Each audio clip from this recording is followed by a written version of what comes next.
inspiration comes from the air movement of Changji Airport. This is a video made by my colleague using particle simulation tools on the building section. Here, air particles circle around in the central void, forming large and small loops in the fractal patterns. I further abstract and develop the precedent by adding multiple air emitters. The planned simulation shows that strings of air current gathered in the central void and undergo conical movement. I use simulation tool to further explore the swirling idea in people circulation. In the Hawthorne Headquarter project, I used the paternoster as the main method to carry people vertically and diagonally. In the simulation, you can see that the net nest and remote workers come from 3 different entrances. They get swirled and mixed up by the paternoster and emit into different floors. The planned simulation shows that people mostly gather in the central atrium area, where the airspeed is the highest. I also combined the air ventilation concept and develop a facade language to intake air into the central atrium.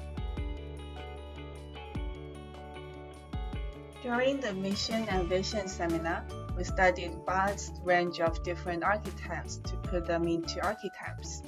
We studied their works, experiences, collaborators, and clients, and developed mission and vision statements that are still relevant to contemporary world.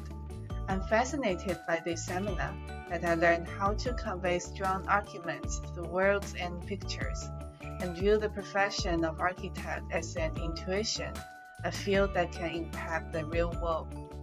I put what I learned from the seminar into practice. Here, my air and social distancing strategies are swirling air ventilation in the central void and continuous one-way transportation for people circulation. For the next mixed-use project in Burbank, I combine the air and social distancing idea by adding spiral moving walkway and linear outdoor spaces. I did a floor plan circulation to study the behavior of agents and define the character of each space.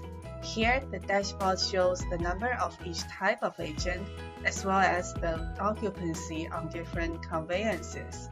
The simulation shows that most people use the moving walkway to go up and the ramps to go down. And unlike the previous project, where there is only one way up and down, in the Burbank project, people turn out to choose multiple ways to get down.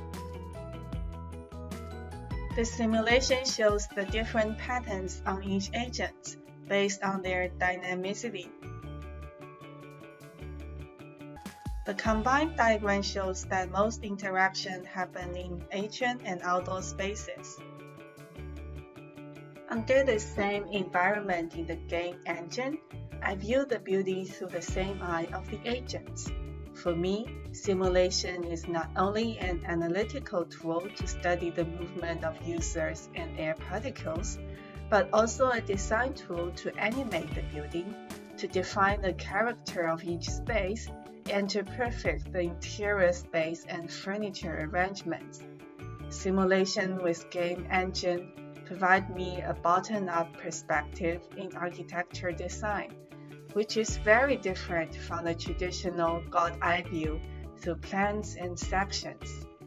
And I do believe this method is very important under post-COVID circumstances, since we value more and more in the individual social experience of the building.